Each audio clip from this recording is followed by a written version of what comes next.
आज जिस चैप्टर की हम बात करेंगे वो चैप्टर है हमारा नेशनल इनकम। काफ़ी ज़्यादा इंपॉर्टेंट चैप्टर है, याद रख लीजिएगा। वेदर वो सीबीएसई के स्टूडेंट्स की बात हो या फिर आईसीएसई के स्टूडेंट्स की बात हो या फिर किसी स्टेट बोर्ड के स्टूडेंट्स की बात हो, नेशनल इनकम काफ़ी इंपॉर्टेंट चैप्टर होता है, काफ़ी ज़्यादा मार्क्स कवर करता है।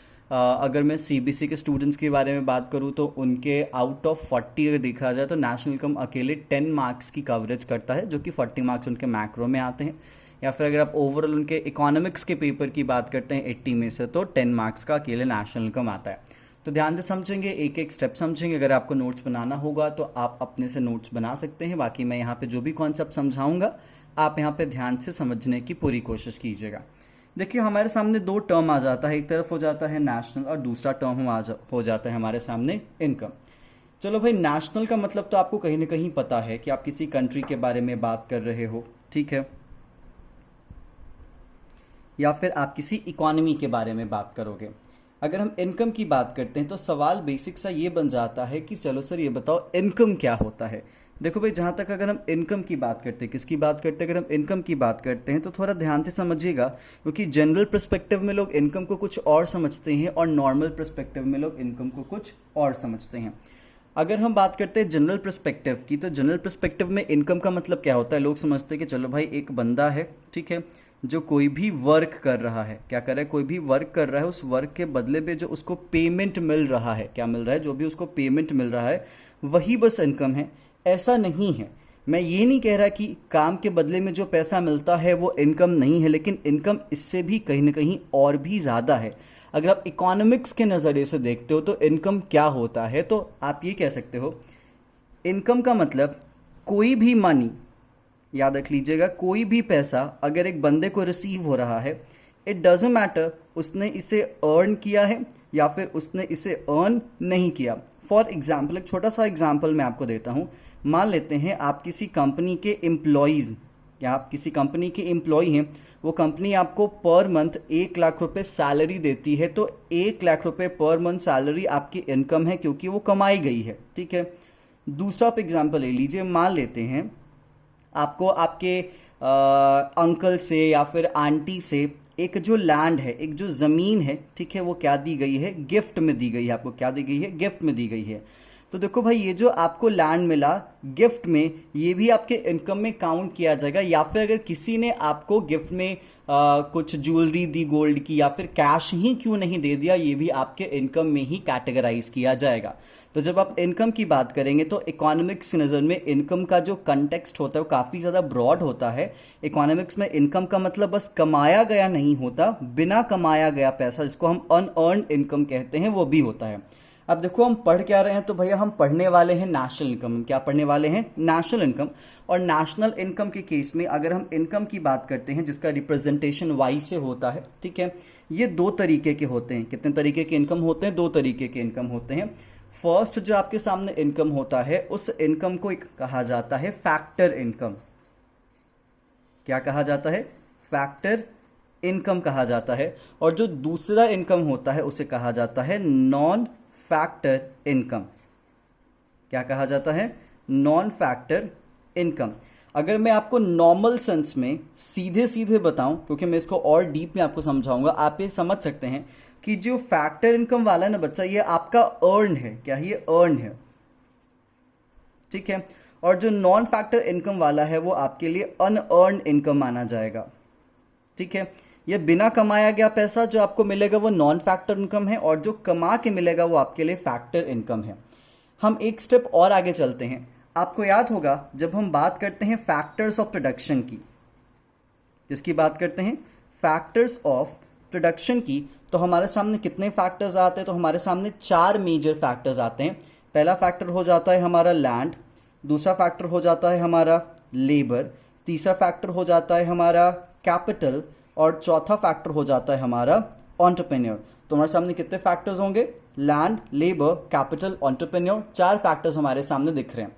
अब सिंपल चीज है, इन्हीं फैक्टर्स के अगेंस्ट, याद रख लीजिएगा, इन्हीं फैक्टर्स ऑफ प्रोडक्शन के अगेंस्ट जो आपको इनकम जनरेट होगी, उन्हीं इनकम को क्या कहा जाएगा, फैक्टर इनकम कहा जाएगा, ठीक है। तो जैसे अगर मान लेते हैं लैंड के बदले में आपको रेंट मिलता है, ठीक है, लेबर के बदले में उसको वेजेस मिलेगा या सैलरीज मिलेगी, आप इसको आगे जाके कंपनसेशन कहेंगे, याद रख लीजिएगा। कैपिटल के बदले में आपको इंटरेस्ट मिलेगा और एंटरप्रेन्योरशिप के बदले में आपको मिलेगा प्रॉफिट, ठीक है। तो ये जो मिला इसी को यहां पे क्या कहा जाता है, फैक्टर इनकम कैटेगराइज किया जाता है। इस बात को आप ध्यान रखेंगे। तो मैंने आपको बताया कि इनकम एक्चुअली दो परसेप्शन में होता है, एक नॉर्मल लेमैन और इकोनॉमिक्स के नज़र में भी आप इनकम को डिफाइन करोगे। इकोनॉमिक्स के नज़र में इनकम दो सोर्सेस की बात करेगा, एक तो आपका कमाया गया पैसा अर्न, और दूसरा बिना कमाया गया इनकम भी, बिना कमाई से मिला गया पैसा भी आपके लिए इनकम में ही काउंट किया जाएगा। इसीलिए जब हम इनकम के टाइप की बात करते हैं तो हमारे सामने इनकम के दो टाइप हो जाते हैं, factor income and non factor income. Factor income आमतौर पे अर्नड इनकम होता है, नॉन फैक्टर इनकम यहाँ पे अनअर्नड इनकम होता है। इस बात को आप ध्यान से समझेंगे। लेकिन सवाल है कि जो हमारा नेशनल इनकम है वो कौन से इनकम को लेके चलता है। तो अब हम यहाँ पे फॉर्मली नेशनल इनकम को डिफाइन करते हैं। नेशनल इनकम कहता है, क्या कहता है, नेशनल इनकम कहता है कि देखो भाई, मैं एक तरीके से इनकम तो हूं, मैं एक तरीके से नेशनल इनकम तो हूं, लेकिन इस इनकम में कौन कौन सी पॉइंट होगी, ध्यान दीजिएगा। नेशनल इनकम में कहा जाता है, national income refers to sum total of all the factor income. क्या?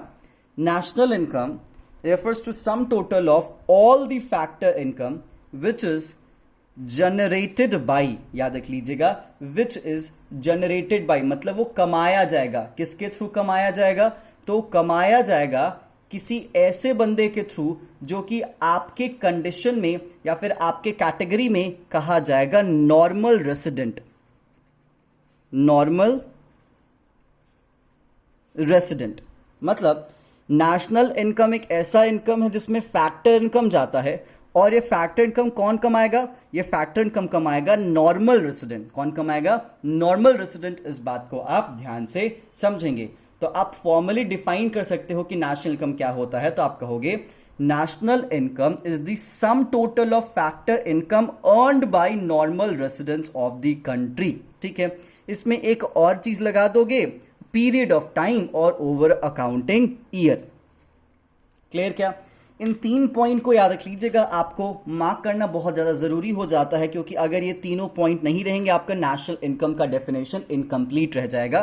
तो पहली चीज, आप फैक्टर इनकम को और अच्छे से समझेंगे, उसके बाद हम नॉर्मल रेसिडेंट को समझेंगे, ईयर ऑलरेडी हम समझते हैं। तो चलिए हम बात करते हैं फैक्टर इनकम की। देखो भाई, जहां तक हमारे फैक्टर इनकम की बात आती है, तो फैक्टर इनकम को मैंने आपको बताया कि आमतौर पे ये जो इनकम है वो फैक्टर्स ऑफ प्रोडक्शन के अगेंस्ट जनरेट किया जाता है।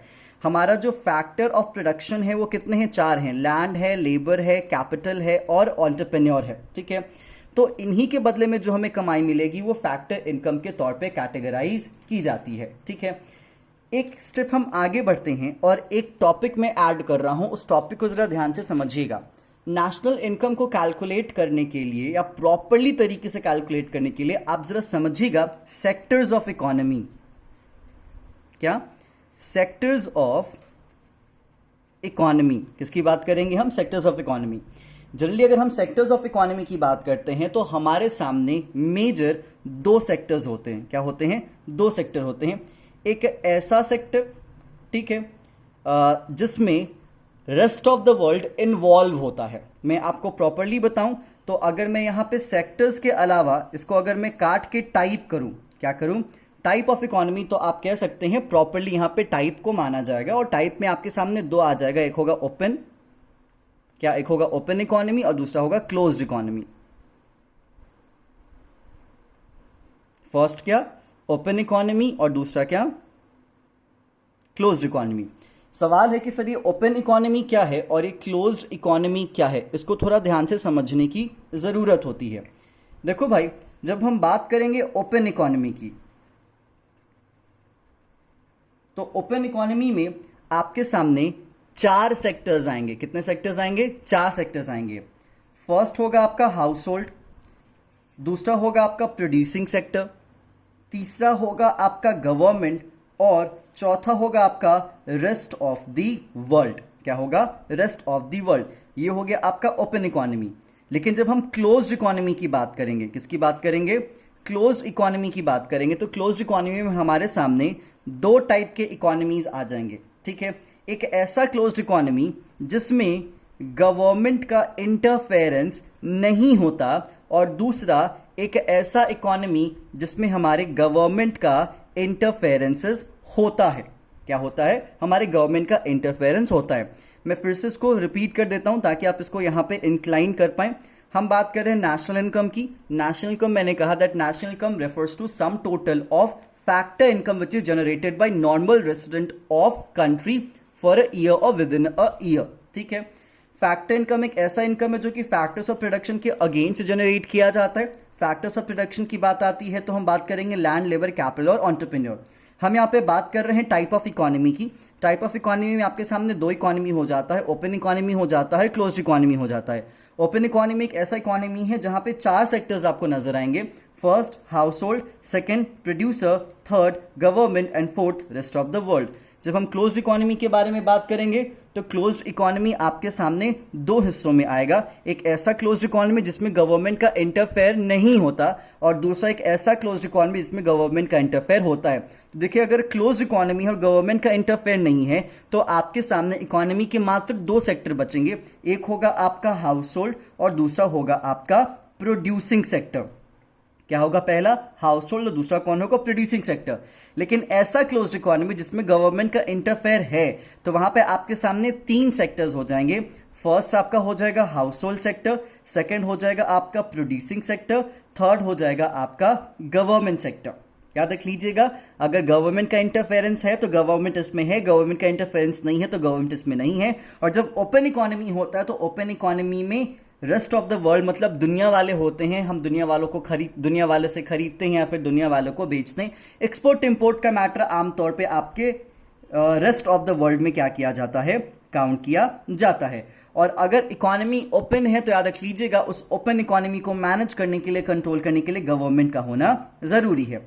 अब हम स्टेप बाय स्टेप जानेंगे, क्योंकि अगर मैं आपको बता दूं, हम बात करेंगे इस पॉइंट की। किसकी बात करेंगे, हम ऐसे इकोनॉमी के नेशनल इनकम की बात करेंगे जो इकोनॉमी क्लोज्ड है और वो उस इकोनॉमी में गवर्नमेंट का भी इंटरफेरेंस नहीं है। हम ओपन इकोनॉमी में नेशनल इनकम को कैलकुलेट करने की बात नहीं करेंगे, या फिर ऐसे क्लोज्ड इकोनॉमी जिसमें गवर्नमेंट का इंटरफेरेंस है हम उसमें भी नेशनल इनकम को कैलकुलेट करने के बारे में अभी नहीं बात करेंगे। हमारा जो पूरा का पूरा फंडा अभी के लिए बेस्ड होगा वो क्लोज्ड इकोनॉमी पे बेस्ड होगा। तो चलिए हम क्लोज्ड इकोनॉमी को थोड़ा डीपली समझते हैं कि क्लोज्ड इकोनॉमी आपको क्या बताने या फिर क्या समझाने की कोशिश करता है। हम हर एक सेक्टर के बारे में प्रॉपर्ली जानेंगे और उसके बाद हम अपने कॉन्सेप्ट को आगे बढ़ाएंगे।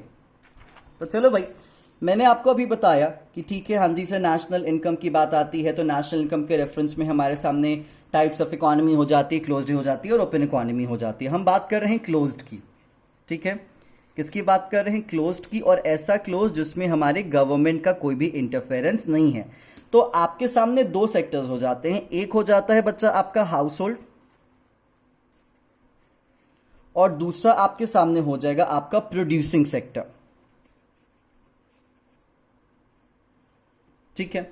अब सवाल यहां पे ये है कि सर ये हाउस होल्ड कौन होता है और ये प्रोड्यूसर कौन होता है। अगर आपसे कोई पूछ दे कि हाँ जी बताओ हाउस होल्ड सेक्टर किसको कहा जाता है और प्रोड्यूसिंग सेक्टर किसको कहा जाता है, या फिर हाउस होल्ड किसको कहा जाता है या फिर प्रोड्यूसर किसको कहा जाता है, तो आप कहोगे हाउस होल्ड हमारे इकोनॉमी का वो सेक्टर है जो सेक्टर फैक्टर्स ऑफ प्रोडक्शन जैसे लैंड, लेबर, कैपिटल और एंटरप्रेन्योर का ओनर माना जाता है।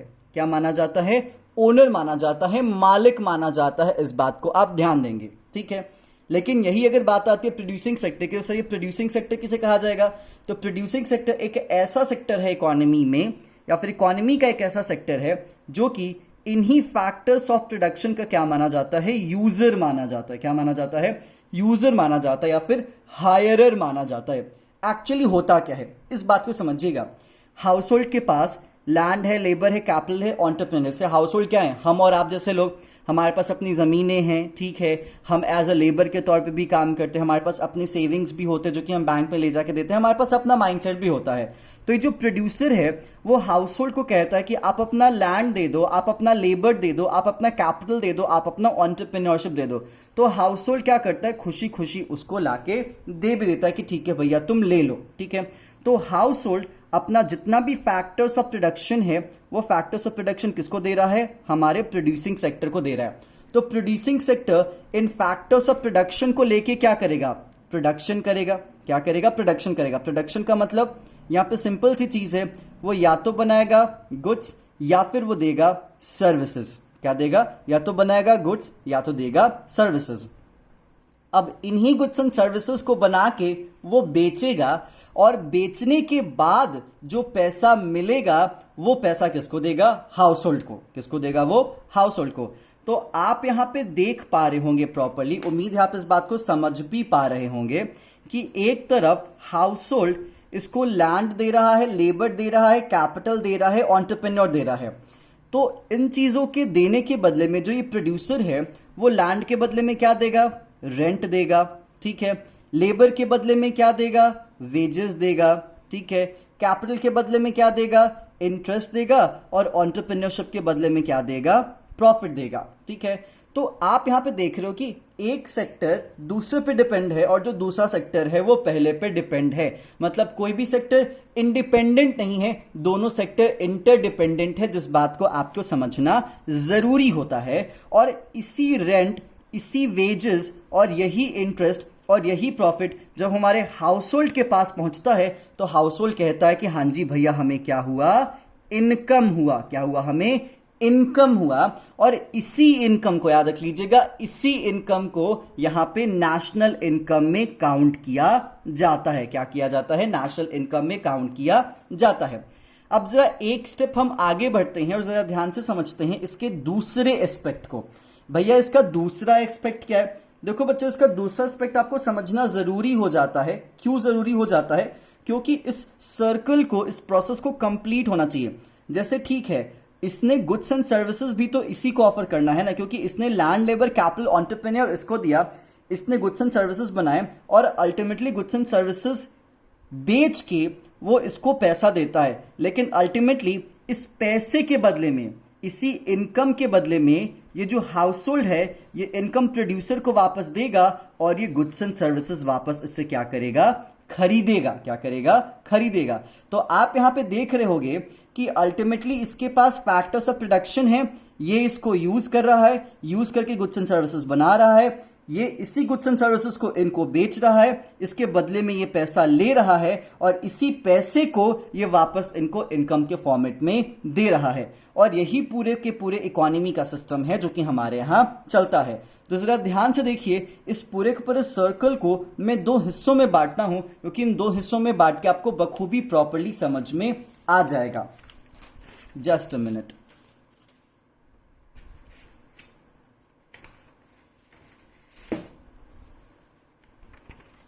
देखिएगा, एक तरफ हमारा हाउस होल्ड, ठीक है सर, एक तरफ हमारा हो गया प्रोड्यूसर। अच्छी बात है। हाउस होल्ड और प्रोड्यूसर अगर एक दूसरे के सामने हैं तो हाउस होल्ड प्रोड्यूसर को क्या दे रहा है, हाउस होल्ड प्रोड्यूसर को दे रहा है लैंड, लेबर, कैपिटल और एंटरप्रेन्योर, ठीक है। तो प्रोड्यूसर हाउस होल्ड को क्या दे रहा है, प्रोड्यूसर हाउस होल्ड को दे रहा है गुड्स एंड सर्विसेज। क्या दे रहा है, गुड्स एंड सर्विसेज। आप यहां पे फिर अब दूसरा केस लगा लेंगे। सर दूसरा केस क्या लगेगा, दूसरा केस लगेगा कि फिर से आपके तरफ हाउस होल्ड हो जाएगा और फिर से एक तरफ आपका प्रोड्यूसर हो जाएगा, ठीक है। अच्छी बात है। अब ये जो हाउस होल्ड है वो प्रोड्यूसर को क्या देगा, देखो भाई गुड्स एंड सर्विसेज के बदले में, क्या गुड्स एंड सर्विसेज के बदले में हाउस होल्ड को कुछ ना कुछ तो देना पड़ेगा। तो गुड्स एंड सर्विसेज के बदले में हाउस होल्ड को देना पड़ेगा प्रोड्यूसर को कंजम्पशन एक्सपेंडिचर। क्या होगा ये, कंजम्पशन एक्सपेंडिचर। मतलब गुड्स एंड सर्विसेज के बदले में जो हाउस होल्ड प्रोड्यूसर को पेमेंट करता है उसी पेमेंट को यहां पे क्या कहा जाता है, कंजम्पशन एक्सपेंडिचर कहा जाता है। और ये प्रोड्यूसर ने भी तो लैंड, लेबर, कैपिटल, एंटरप्रेन्योर लिया था सर। हाँ जी लिया था। इसके बदले में वो क्या देगा, तो इसके बदले में लैंड के बदले में वो रेंट देगा, लेबर के बदले में वो वेजेस देगा, कैपिटल के बदले में वो इंटरेस्ट देगा और एंटरप्रेन्योरशिप के बदले में वो प्रॉफिट देगा, और इन सबको जोड़ दे तो क्या देगा, फैक्टर इनकम देगा। और अगर आप इन सभी को जोड़ोगे तो ये सब क्या हो जाएंगे, फैक्टर ऑफ प्रोडक्शन। तो फैक्टर्स ऑफ प्रोडक्शन के बदले में ये फैक्टर इनकम देगा, एंड गुड्स एंड सर्विसेज के बदले में ये कंजम्पशन एक्सपेंडिचर देगा। बच्चा इसी को कहा जाता है सर्कुलर फ्लो ऑफ इनकम। क्या कहा जाता है, सर्कुलर फ्लो ऑफ इनकम, क्योंकि इस फ्लो के दो नाम हो जाते हैं। क्या हो जाते हैं, दो नाम हो जाते हैं। फर्स्ट अगर मैं इसकी बात करूं तो इसे कहा जाता है मनी फ्लो। क्या कहा जाता है, मनी फ्लो। और इसे कहा जाता है रियल फ्लो। क्या कहा जाता है, रियल फ्लो। तो आप उम्मीद है समझ पा रहे होंगे इन दोनों एस्पेक्ट को। ये जो मैंने आपको बताया था कि हाउस होल्ड और प्रोड्यूसर एक दूसरे पे डिपेंडेंट है। ये लैंड लेबर कैपिटल एंटरप्रेन्योर इसको देगा, ये प्रोडक्शन करेगा, गुड्स एंड सर्विसेज बनाएगा, गुड्स एंड सर्विसेज ये इसको देगा, ये इससे इनकम लेगा, और ये अपनी इनकम को ही इसके ही गुड्स एंड सर्विसेज पे क्या करेगा, खर्च करेगा। और इसी चीज को मैंने दो हिस्सों में यहां पे बाइफरकेट कर दिया है। इस पूरी की पूरी चीज को क्या कहा जाता है, सर्कुलर फ्लो ऑफ इनकम। क्या कहा जाता है, सर्कुलर फ्लो ऑफ इनकम कहा जाता है। और इसी सर्कुलर फ्लो ऑफ इनकम के दो टाइप हो जाते हैं। First is real flow, second is money flow. अगर आपसे कोई पूछे या फिर एग्जामिनेशन में आ जाए कि हाँ जी रियल फ्लो बताइए, तो आप कहेंगे कि जब हाउस होल्ड प्रोड्यूसर को लैंड लेबर कैपिटल एंटरप्रेन्योर देता है और प्रोड्यूसर हाउस होल्ड को गुड्स एंड सर्विसेज देता है, इसको कहा जाता है रियल फ्लो। मनी फ्लो का मतलब क्या कि फैक्टर इनकम के बदले में वो गुड्स एंड सर्विसेज को खरीद के कंजम्पशन एक्सपेंडिचर जो हाउस होल्ड प्रोड्यूसर को देगा, इसे क्या कहा जाएगा, मनी फ्लो कहा जाएगा। और इन दोनों को सर्कुलर फ्लो में काउंट किया जाता है। तो उम्मीद है आप समझ चुके होंगे कि सर्कुलर फ्लो क्या होता है, सर्कुलर फ्लो में रियल फ्लो क्या होता है, और उसके बाद आपका मनी फ्लो क्या होता है। अब देखो इसमें कुछ कुछ पॉइंटर्स हैं जिन पॉइंटर्स को समझना जरूरी हो जाता है। ठीक है, जैसे यहां पे आपको कुछ चीज अज्यूम करना पड़ता है। क्या करना पड़ता है, कुछ चीजें आपको अज्यूम करना पड़ता है, तभी ये फ्लो काम करेगा। तो आपको क्या अज्यूम करना पड़ेगा, आपको पहली चीज अज्यूम करनी पड़ेगी कि देखो भाई बस दो सेक्टर होने चाहिए, 2 सेक्टर ओनली। कितने सेक्टर्स होने चाहिए, बस और बस 2 सेक्टर होने चाहिए। दूसरा अजम्पशन यहां पे क्या होगा, दूसरा अजम्पशन ये होगा कि जो हाउस होल्ड है, क्या है, ये जो हाउस होल्ड है, ये हाउस होल्ड अपनी पूरी की पूरी इनकम हाउस होल्ड स्पेंड करेगा, इंटायर इनकम। क्या करेगा, इंटायर इनकम। इसका मतलब सर ये हुआ कि सेविंग 0 हो जाएगा। हाँ जी बच्चा, यहां पे सेविंग्स नहीं होना चाहिए, ये दूसरा अजम्पशन है। सर तीसरा अजम्पशन क्या, तो बच्चा तीसरा अजम्पशन ये होगा कि ये जो इकोनॉमी होगी वो क्लोज्ड इकोनॉमी होगी। जैसा कि मैंने आपको पहले ही बता दिया था कि इकोनॉमी कैसी होगी, क्लोज्ड इकोनॉमी। क्लोज्ड इकोनॉमी में रेस्ट ऑफ द वर्ल्ड नहीं होगा, मतलब इसमें ना ही होगा एक्सपोर्ट और ना ही होगा इसमें इंपोर्ट। इस बात को आप ध्यान रखेंगे। और चौथी शर्त एक और हो जाती है, और वो चौथी शर्त क्या है कि इसमें हमारे गवर्नमेंट का कोई भी इंटरफेरेंस नहीं होना चाहिए। तो सर्कुलर फ्लो ऑफ इनकम, इस वाले सर्कुलर फ्लो ऑफ इनकम की प्रॉपर इम्प्लीकेशन के लिए या फिर इसके प्रॉपर इम्प्लीमेंटेशन के लिए आपको ये 4 शर्तें माननी पड़ेगी। पहला, बस 2 सेक्टर। दूसरा, हाउस होल्ड अपना पूरा इनकम खर्च करेगा, कुछ भी सेविंग्स नहीं बचेगा।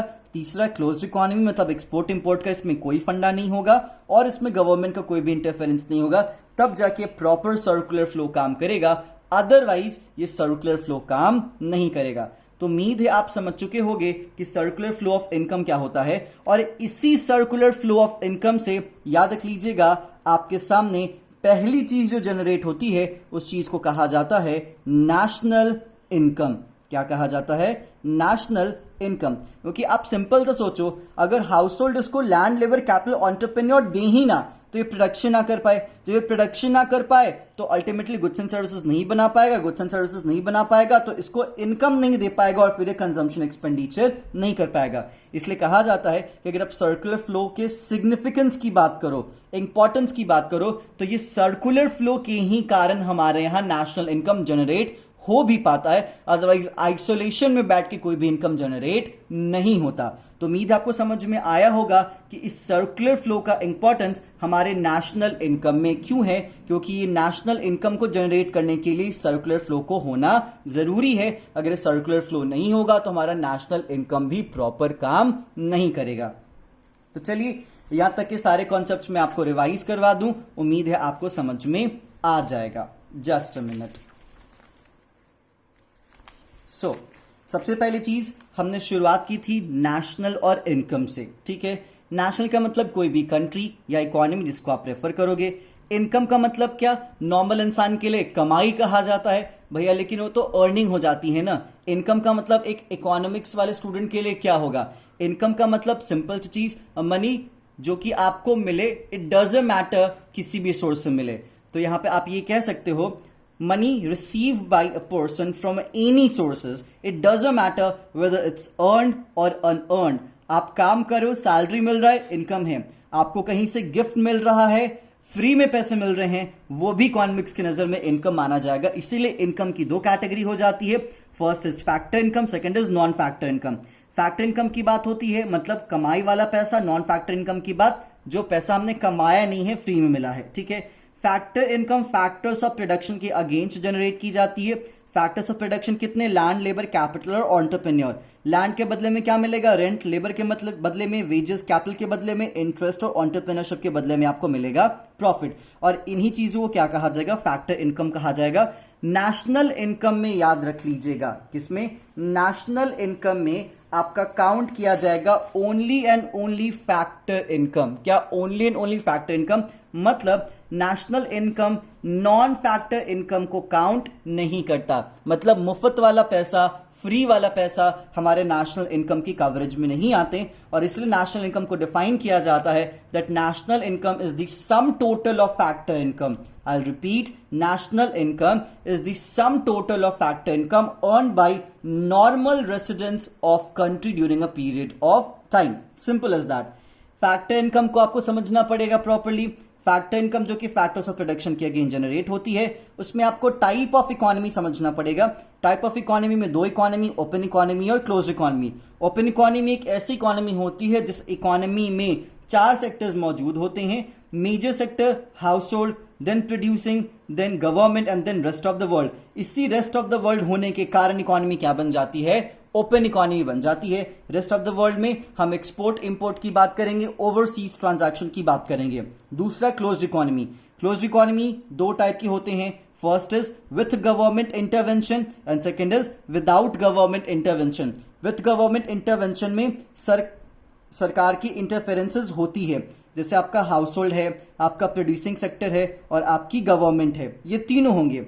लेकिन अगर गवर्नमेंट का इंटरवेंशन नहीं है तो याद रख लीजिएगा यहां पे मात्र दो ही सेक्टर्स होंगे, हाउस होल्ड होंगे, प्रोड्यूसिंग होंगे। हम यहां पे ओपन इकोनॉमी की बात नहीं करेंगे, हम यहां पे क्लोज्ड इकोनॉमी की बात विथ गवर्नमेंट इंटरवेंशन वाली नहीं करेंगे। हम बस किसकी बात करेंगे, हम ऐसे क्लोज्ड इकोनॉमी की बात करेंगे जिसमें गवर्नमेंट का कोई इंटरफेरेंस नहीं है, ठीक है। इसके बाद याद रख लीजिएगा आपको इन दोनों सेक्टर के बारे में समझना जरूरी है। इन दोनों सेक्टर को समझने के लिए आपको जानना पड़ेगा इन सेक्टर्स के बारे में। तो देखो भाई, इन सेक्टर्स के बारे में मैंने यहां पे आपको बताया कि एक तरफ आपके सामने हाउस होल्ड है, एक तरफ आपके सामने प्रोड्यूसर हैं। हाउस होल्ड क्या कहे जाते हैं, ओनर्स कहे जाते हैं, मालिक कहे जाते हैं, किस चीज के, फैक्टर्स ऑफ प्रोडक्शन के। प्रोड्यूसर क्या कहे जाते हैं, यूजर कहे जाते हैं, किस चीज के, फैक्टर्स ऑफ प्रोडक्शन के। हाउस होल्ड के पास लैंड, लेबर, कैपिटल, एंटरप्रेन्योर है, ये किसको देगा, ये प्रोड्यूसिंग सेक्टर को देगा। प्रोड्यूसिंग सेक्टर क्या करेगा, प्रोडक्शन करेगा। क्या प्रोडक्शन करेगा, गुड्स एंड सर्विसेज करेगा। इसी गुड्स एंड सर्विसेज को ही इसको बेचेगा और ये क्या करेगा, खरीदेगा उसी इनकम से जो इसको इनकम मिला लैंड, लेबर, कैपिटल, एंटरप्रेन्योर के बदले में। इस दोनों कॉन्सेप्ट को क्या कहा जाता है, सर्कुलर फ्लो ऑफ इनकम। क्या कहा जाता है, सर्कुलर फ्लो ऑफ इनकम। मतलब जो पैसा इसके पास आया अल्टीमेटली वो पैसा घूम फिर के इसके पास चला ही गया। सर्कुलर फ्लो ऑफ इनकम के दो हिस्से हो जाते हैं। फर्स्ट आपके सामने आ जाता है रियल फ्लो और सेकंड आपके सामने आ जाता है मनी फ्लो। अगर हम रियल फ्लो की बात करते हैं तो रियल फ्लो एक ऐसा फ्लो होता है जिस फ्लो में हाउस होल्ड प्रोड्यूसिंग सेक्टर को land, labour, capital, entrepreneur offer करता है और प्रोड्यूसिंग सेक्टर इन चीजों की मदद से प्रोड्यूस करके हाउस होल्ड को वापस गुड्स एंड सर्विसेज देता है। दूसरा है मनी फ्लो। मनी फ्लो में हाउस होल्ड को लैंड, लेबर, कैपिटल, एंटरप्रेन्योर के बदले में फैक्टर इनकम मिलता है प्रोड्यूसिंग सेक्टर से और अल्टीमेटली इसी प्रोड्यूसिंग सेक्टर को गुड्स एंड सर्विसेज के बदले में क्या मिलता है, कंजम्पशन एक्सपेंडिचर मिलता है। तो आप कह सकते हो कि ये जो आपका गुड्स एंड सर्विसेज वाला फंडा है, क्या है, ये जो गुड्स एंड सर्विसेज वाला फंडा है, इसका रिलेशन आपके कंजम्पशन एक्सपेंडिचर से होगा, ठीक है। और ये जो आपका लैंड लेबर कैपिटल एंटरप्रेन्योर वाला फंडा है, इसका रिलेशन किसके साथ होगा, इसका रिलेशन होगा आपके factor income, rent, wages, interest या प्रॉफिट के साथ। देखिए भाई, इस चीज को प्रॉपर इंप्लीमेंट करने के लिए आपको कुछ बातों को अज्यूम करना पड़ेगा। पहली बात क्या, हम बस दो सेक्टर की बात करेंगे। दो सेक्टर मतलब हम सिंपल सी ऐसी इकोनॉमी की बात करेंगे जो कि क्लोज्ड है और ऊपर से गवर्नमेंट का कोई इंटरफेरेंस भी नहीं है। साथ ही साथ हाउस होल्ड अपनी इंटायर इनकम को स्पेंड करेगा, मतलब यहां पे सेविंग्स का रेट होना चाहिए 0। और साथ ही साथ अगर मैं बताऊं इस सर्कुलर फ्लो का इंपॉर्टेंस क्या है, तो यही सर्कुलर फ्लो हमारी मदद करता है नेशनल इनकम को कैलकुलेट करने में। और यही सर्कुलर फ्लो हमें बताता है कि एक सेक्टर दूसरे पे कितना इंटरडिपेंडेंट है। जैसे अगर मैं यहाँ पे हाउस होल्ड को गायब कर दूं तो शायद प्रोड्यूसर कभी प्रोड्यूस ना कर पाए, हमारे यहाँ इकोनॉमी में इनकम भी जनरेट ना हो पाए।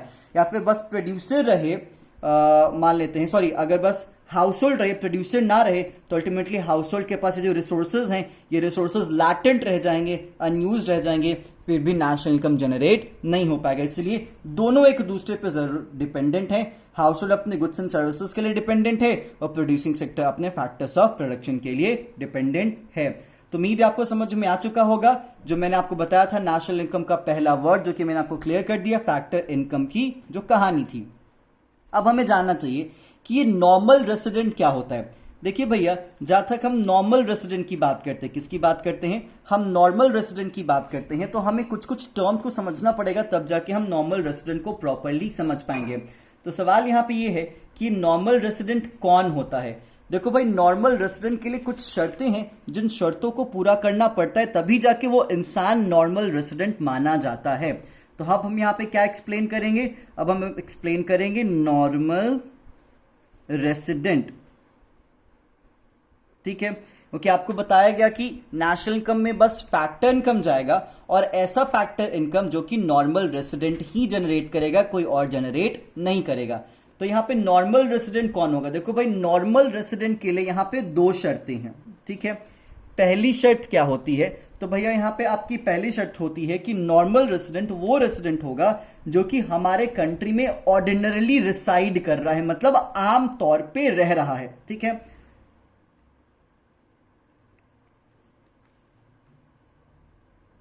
क्या कर रहा है, ऑर्डिनरली रिसाइड कर रहा है। सर, ऑर्डिनरली रिसाइड करने का मतलब यहां पे टाइम बच्चा स्पेसिफाई किया जाता है कि कोई भी ऐसा इंसान, क्या, कोई भी ऐसा इंसान जो कि हमारे कंट्री में, क्या, जो कि हमारे कंट्री में रह रहा है, कब से रह रहा है, पिछले 1 साल से अगर रेगुलर रह रहा है, तो वो इंसान हमारे कंट्री के रेफरेंस में ऑर्डिनरली रेसिडेंट माना जाएगा और ये नॉर्मल रेसिडेंट हो सकता है।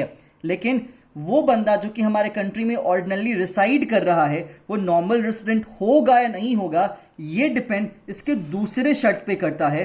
तो इसकी दूसरी शर्त क्या है सर, तो बच्चा इसकी दूसरी शर्त है कि इस इंसान का जो इकोनॉमिक इंटरेस्ट है, क्या है, इस इंसान का जो इकोनॉमिक इंटरेस्ट है वो मेरी कंट्री, क्या, वो मेरी कंट्री के फेवर में होना चाहिए। क्या होना चाहिए, मेरी कंट्री के फेवर में होना चाहिए।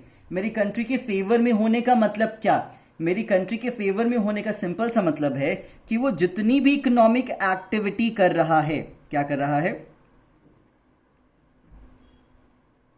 क्या कर रहा है, जितनी भी इकोनॉमिक एक्टिविटी कर रहा है, लाइक कंजम्पशन या फिर प्रोडक्शन या फिर सेविंग्स या फिर इन्वेस्टमेंट, ठीक है, ये सब चीज वो मेरी कंट्री में ही कर रहा है।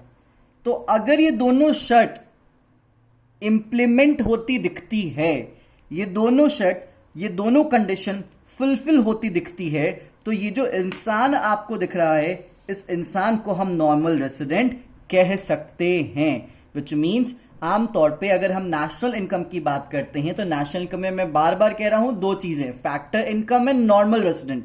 नॉर्मल रेसिडेंट वो है जो कि हमारे कंट्री में ऑर्डिनरली रिसाइड कर रहा है और साथ ही साथ उसका इकोनॉमिक इंटरेस्ट मेरे कंट्री के फेवर में है। इकोनॉमिक इंटरेस्ट मेरे कंट्री के फेवर में मतलब क्या, वो जो भी इकोनॉमिक एक्टिविटी परफॉर्म कर रहा है like consumption, production, saving, investment या एक्सचेंज व्हाटएवर, वो सब मेरी कंट्री में कर रहा है, वो कहीं बाहर नहीं कर रहा है। अब देखो यहां पे कुछ कुछ लोगों को बहुत अजीब सी एक कंफ्यूजन हो जाती है कि क्या सर कोई चाइनीज हमारे यहाँ 1 साल से रह रहा है, कोई चाइनीज हमारे यहाँ 1 साल से रह रहा है और वो हमारे यहाँ कंजम्पशन भी कर रहा है, प्रोडक्शन भी कर रहा है, सेविंग्स भी कर रहा है, इन्वेस्टमेंट भी कर रहा है, तो क्या वो चाइनीज हमारे लिए नॉर्मल रेसिडेंट माना जाएगा? हाँ जी सर, नॉर्मल रेसिडेंट माना जाएगा, बिकॉज यहां पे सिटीजन की बात नहीं की गई है। माइंड दैट, मैं यहां पे सिटीजन की बात नहीं कर रहा, यहां पे मैं किसकी बात कर रहा हूं? Normal resident. रेसिडेंट का मतलब जो मेरे देश में रह रहे हैं। अब हमारे देश में तो सिटीजन भी होते हैं और ऐसे लोग भी होते हैं जो कि सिटीजन नहीं होते हैं, और हमारे देश के ऐसे सिटीजन भी होते हैं जो कि दूसरे देश में रह रहे होते हैं, हमारे देश में नहीं रह रहे होते हैं।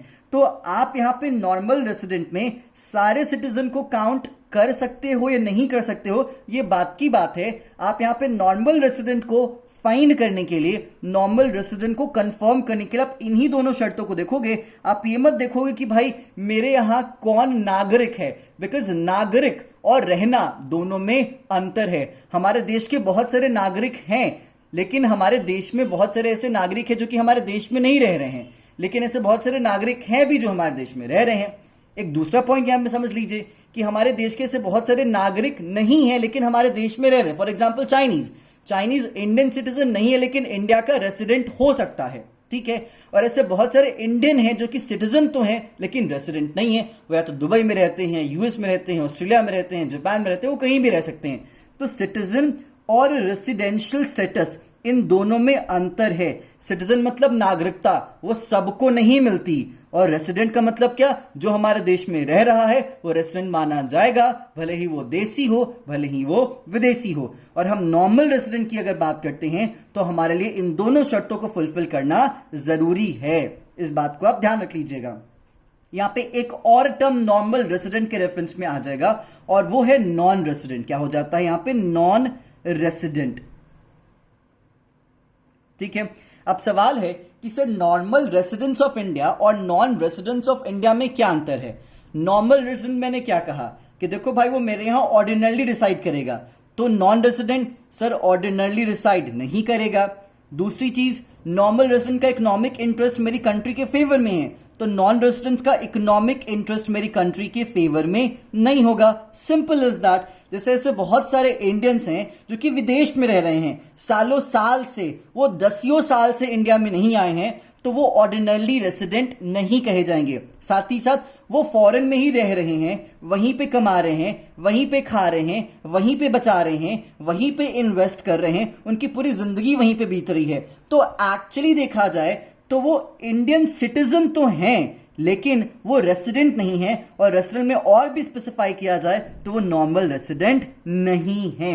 अब थोड़ा थोड़ा एग्जाम्पल देख लीजिए, तब आपको समझ में आएगा कि ये नॉर्मल रेसिडेंट और नॉन रेसिडेंट का एग्जाम्पल, ठीक है। तो एक तरफ आपके सामने एनआर है और एक तरफ आपके सामने नॉन रेसिडेंट है। एनआर का मतलब नॉर्मल रेसिडेंट और नॉन रेसिडेंट, ठीक है। हम इन दोनों में डिफरेंस देखेंगे, ठीक है। एक छोटा सा एग्जाम्पल है, इसे मान लेते हैं यूनाइटेड स्टेट्स ऑफ अमेरिका की एम्बेसी है। क्या है? हमारे यूनाइटेड स्टेट्स की, हमारे कह रहे हैं, खैर यूएसए की एम्बेसी है इंडिया में। जनरली आमतौर पे जितनी भी एम्बेसीज होती हैं वो दिल्ली में होती हैं, ठीक है। अब यूनाइटेड स्टेट्स ऑफ अमेरिका की दिल्ली में जो एम्बेसी है, उस एम्बेसी में कोई इंडियन काम कर रहा है। क्या कर रहा है? कोई इंडियन काम कर रहा है। तो एक इंडियन फॉरेन एम्बेसी में काम करता है, तो क्या वो नॉर्मल रेसिडेंट माना जाएगा? हाँ जी, वो नॉर्मल रेसिडेंट माना जाएगा, क्योंकि ये एम्बेसी कहाँ है? ये एम्बेसी सर इंडिया में है, ठीक है, अच्छी बात है, वो एम्बेसी इंडिया में है। अगर वो एम्बेसी इंडिया में है तो अल्टीमेटली काम भी कौन कर रहा है? इंडियन ही काम कर रहे हैं। कहाँ काम कर रहे हैं? इंडिया में ही। रह कहाँ रहा है? इंडिया में। कमा के खर्च कहाँ कर रहा है? इंडिया में। कमा कहाँ रहा है? इंडिया में। बचा कहाँ रहा है? इंडिया में। तो इसीलिए जितने भी फॉरेन एम्बेसीज हैं हमारे इंडिया में, उन फॉरेन एम्बेसीज में जितने भी इंडियंस काम करते हैं वो सब हमारे लिए नॉर्मल रेसिडेंट्स माने जाएंगे। लेकिन याद रख लीजिएगा, ऐसी बहुत सारी इंडियन एम्बेसी, क्या इंडियन एम्बेसी जो इंडियन एम्बेसी मान लेते हैं जापान में है, जो इंडियन एम्बेसी मान लेते हैं चाइना में है इंडियन एम्बेसी, लेकिन कहां पे है? जापान में है और चाइना में है। तो इस जापान के इंडियन एम्बेसी में कोई यहां पे जापानीज काम कर रहा है। इस इंडियन एम्बेसी जो कि चाइना में लोकेटेड है, उस इंडियन एम्बेसी जो कि चाइना में है, उसमें कोई चाइनीज काम कर रहा है। तो जो चाइनीज चाइना में इंडियन एम्बेसी में काम कर रहा है वो नॉन रेजिडेंट माना जाएगा, क्योंकि वो चाइनीज हमारे इंडिया में रह रहा है क्या? नहीं। क्या उसका इकोनॉमिक इंटरेस्ट मेरे इंडिया की तरफ है क्या? नहीं। तो इसीलिए याद रख लीजिएगा, हमारे कंट्री में जितने भी फॉरेन एम्बेसीज हैं, उन सारे फॉरेन एम्बेसीज में काम करने वाले इंडियंस नॉर्मल रेजिडेंट हैं, और हमारे इंडिया की जितनी भी विदेशों में एम्बेसीज हैं, उन विदेशों की एम्बेसीज में काम करने वाले वहां के विदेशी, वहां के फॉरेनर्स सब नॉन रेजिडेंट्स माने जाएंगे। नेक्स्ट, अब मान लेते हैं कोई इंटरनेशनल, किसी इंटरनेशनल ऑर्गेनाइजेशन की ऑफिस यहां है, जैसे WHO का ऑफिस यहां हो गया, या फिर इंटरनेशनल मॉनेटरी फंड का ऑफिस यहां हो गया, या फिर वर्ल्ड बैंक का ऑफिस यहां है, मतलब इंडिया में है। और उस इंटरनेशनल ऑर्गेनाइजेशन की ऑफिस में एक इंडियन काम कर रहा है। कौन काम कर रहा है? एक इंडियन काम कर रहा है। तो वो जो लोकल पीपल, जो कि IMF जैसी या वर्ल्ड बैंक या जितनी भी इंटरनेशनल ऑर्गेनाइजेशंस की ऑफिसेज हैं, वहां पे कोई काम करे लोकल पीपल, तो नॉर्मल रेजिडेंट माना जाएगा। लेकिन याद रख लीजिएगा, अगर मान लेते हैं फॉर एग्जाम्पल, अगर कोई इंटरनेशनल ऑर्गेनाइजेशन है, क्या है? कोई इंटरनेशनल ऑर्गेनाइजेशन है, और वो इंटरनेशनल ऑर्गेनाइजेशन इंडिया में है। कहां पे है? वो इंटरनेशनल ऑर्गेनाइजेशन इंडिया में है, लेकिन उस इंटरनेशनल ऑर्गेनाइजेशन जो कि इंडिया में लोकेटेड है, उस इंडिया में कोई चाइनीज काम कर रहा है, कोई जापानीज काम कर रहा है, कोई जर्मन काम कर रहा है। याद रख लीजिएगा, वो हमारे लिए नॉन रेजिडेंट है। क्या है? वो नॉन रेजिडेंट माना जाएगा, भले ही वो ऑफिस इंडिया में है, लेकिन वो ऑर्गेनाइजेशन इंटरनेशनल ऑर्गेनाइजेशन है, जिसकी कई देशों में ऑफिसेज हैं, और उस इंटरनेशनल ऑर्गेनाइजेशन में एक विदेशी आके बैठा हुआ है, तो वो नॉन रेजिडेंट ही माना जाएगा। क्यों सर? क्योंकि उसका इकोनॉमिक इंटरेस्ट, आप कहोगे सर वो रह तो रहा है ना। हाँ जी बच्चा, रह तो रहा है, लेकिन उसका इकोनॉमिक इंटरेस्ट मेरी कंट्री के फेवर में नहीं है, क्योंकि वो सर्व कर रहा है उस इंटरनेशनल ऑर्गेनाइजेशन को, जिस इंटरनेशनल ऑर्गेनाइजेशन के लिए उसको लाया गया है। इस बात को आप ध्यान रखेंगे। तो यहां पे इस चाइनीज, जर्मन या जापानीज, जो कि एक इंटरनेशनल ऑर्गेनाइजेशन जो कि इंडिया में लोकेटेड है, वहां पे काम कर रहा है, तो उसका इकोनॉमिक इंटरेस्ट मेरे कंट्री के फेवर में माना नहीं जाता है। क्लियर क्या? नेक्स्ट, अब मान लेते हैं फॉर एग्जाम्पल एक और बात जो कि काफी ज्यादा जरूरी है, आपको समझना पड़ेगा। मान लेते हैं कोई फॉरेनर आया, कोई विदेशी आया, ठीक है, लेकिन वो विदेशी हमारे यहां कोई एजुकेशन पर्पस के लिए नहीं आया है। वो विदेशी हमारे यहां कोई मेडिकल पर्पस के लिए नहीं आया है, सिंपली आया है इंडिया में रहने, और इंडिया को रह के एक्सप्लोर कर रहा है। उसका जो टारगेट है कि हाँ जी हम 5-7 साल रखेंगे, ठीक है, वीजा पे ही आया है, लेकिन वो 5-7 साल से इंडिया में रह रहा है, पढ़ने के लिए नहीं है, मेडिकल के लिए नहीं है, कोई अपनी ट्रीटमेंट के लिए नहीं है, लेकिन वो इंडिया में रह रहा है। और वो भी अगर वो 1 साल से ज्यादा से रह रहा है, तो वो विदेशी भले ही मेरे इंडिया को घूम क्यों नहीं रहा है, हर एक कोने कोने में क्यों नहीं जा रहा है, वो हमारे लिए नॉर्मल रेजिडेंट मान लिया जाएगा। इसलिए कहा जाता है द फॉरेन सिटीजन्स, याद रख लीजिएगा, the foreign citizens living in India for the period of more than 1 year, मतलब कोई भी ऐसे विदेशी नागरिक जो कि हमारे इंडिया में 1 साल से ज्यादा के लिए रह रहे हैं, लेकिन उनके रहने के पीछे पर्पस एजुकेशन नहीं है, उनके रहने के पीछे पर्पस कोई मेडिकल ट्रीटमेंट नहीं है, वो इंडिया को एक्सप्लोर कर रहे हैं, घूम रहे हैं, या फिर वो इंडिया में काम कर रहे हैं, कोई इंडिया में NGO भी चला रहे हैं, लेकिन इंडिया में ही रह के और इंडियंस के लिए ही, और वो इंडियन ऑर्गेनाइजेशन का ही कोई NGO है, तब जाके वो विदेशी, वो फॉरेन सिटीजन हमारे लिए नॉर्मल रेसिडेंट माना जाएगा। लेकिन फॉर एग्जाम्पल अगर मान लेते हैं कोई यहां पे फॉरेनर आया, कोई विदेशी आया हमारे देश में, मान लेते हैं वो कोई टेक्निकल एक्सपर्ट है, क्या है वो? टेक्निकल एक्सपर्ट है, ठीक है, या फिर वो साइंटिस्ट भी हो सकता है, वो इंजीनियर भी हो सकता है, वो अपनी सर्विस देने आया, क्या देने आया? सर्विस देने आया है, ठीक है, सर्विस देने तो आया है, लेकिन वो 9 महीने में ही चला गया, वो 10 महीने में ही चला गया, वो 1 साल रहा भी नहीं, तो वो विदेशी जो कि एज ए टेक्निकल एक्सपर्ट के तौर पे आया था, या फिर कोई सर्विस देने आया था हमारे इंडिया में, काम करने आया था, लेकिन 1 साल से ज्यादा नहीं रहा, 1 साल से कम रहा और वापस चला गया, तो याद रख लीजिएगा वो हमारे लिए नॉन रेसिडेंट में माना जाएगा। क्लियर? साथ ही साथ एक और पॉइंट मैं आपको जाते जाते बता दूं, जितने भी इंडियन एम्बेसडर्स होते हैं, याद रख लीजिएगा, जो भारत के राजदूत होते हैं, क्योंकि आपको बहुत बार पता चलता होगा, जैसे बहुत बार जो इंटरनेशनल इश्यूज हो जाते हैं, कोई विदेशों में इशू हो जाते हैं, तो जो वहां के सिटीजन होते हैं वो एम्बेसी में कांटेक्ट करते हैं और वहां के एम्बेसडर से बात करने की कोशिश करते हैं। तो इंडिया के जितने भी एम्बेसडर हैं जो कि चाइना में हैं करंटली, जापान में है, यूएस में है, या फिर रशिया में है, या फिर सऊदी में है, या फिर इटली में है, या फिर इजराइल में है, कहीं भी विदेशों में है, वो इंडियन एम्बेसडर है ना, विदेशों में है ना, स्टिल वो इंडियन एम्बेसडर नॉर्मल रेसिडेंट मान लिया जाएगा। कैसे सर?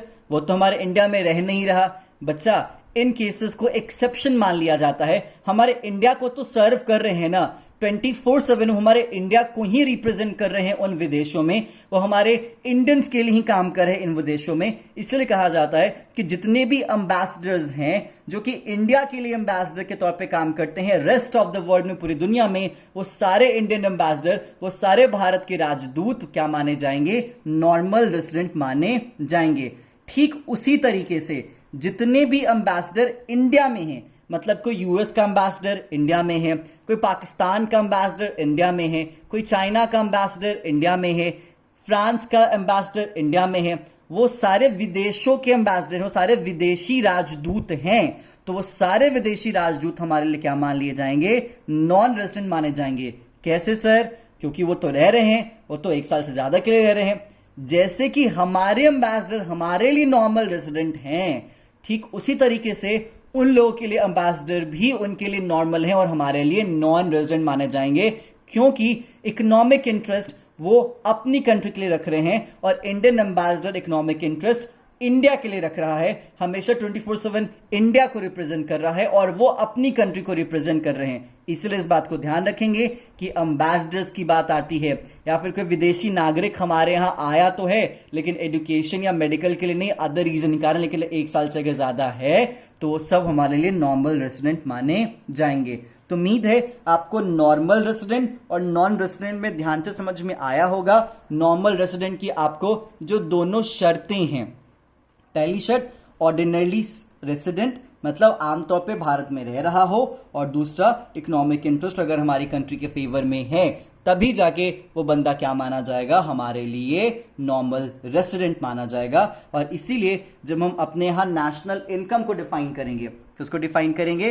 नेशनल इनकम को डिफाइन करेंगे, तो हम इन दोनों टर्म को काफी बारीकी से प्रेजेंट करेंगे, क्योंकि आप कृपया करके इन दोनों टर्म को इग्नोर मत कीजिए, क्योंकि अगर आप इन दोनों में से किसी एक टर्म को इग्नोर कर देंगे, आप नेशनल इनकम के पूरे कॉन्सेप्ट की बैंड बजा देंगे। तो इसीलिए यहाँ पे नेशनल इनकम को प्रॉपर्ली डिफाइन करना था। इस सेशन में मैंने नेशनल इनकम को प्रॉपर्ली डिफाइन किया, that national income refers to sum total of all the factor income which is generated by normal resident within a year. मतलब 1 साल में ये जो नॉर्मल रेसिडेंट हैं वो जितने भी फैक्टर इनकम जनरेट करते हैं, उन सभी फैक्टर इनकम को हम जब जोड़ते हैं तो हमें क्या मिलता है? नेशनल इनकम मिलता है। तो उम्मीद है आपको समझ में आया होगा नेशनल इनकम क्या होता है। नेक्स्ट वीडियो सेशन में हम यहाँ पे नेशनल इनकम और डोमेस्टिक इनकम में डिफरेंस ध्यान से समझेंगे। So stay tune for next video. Thank you so much.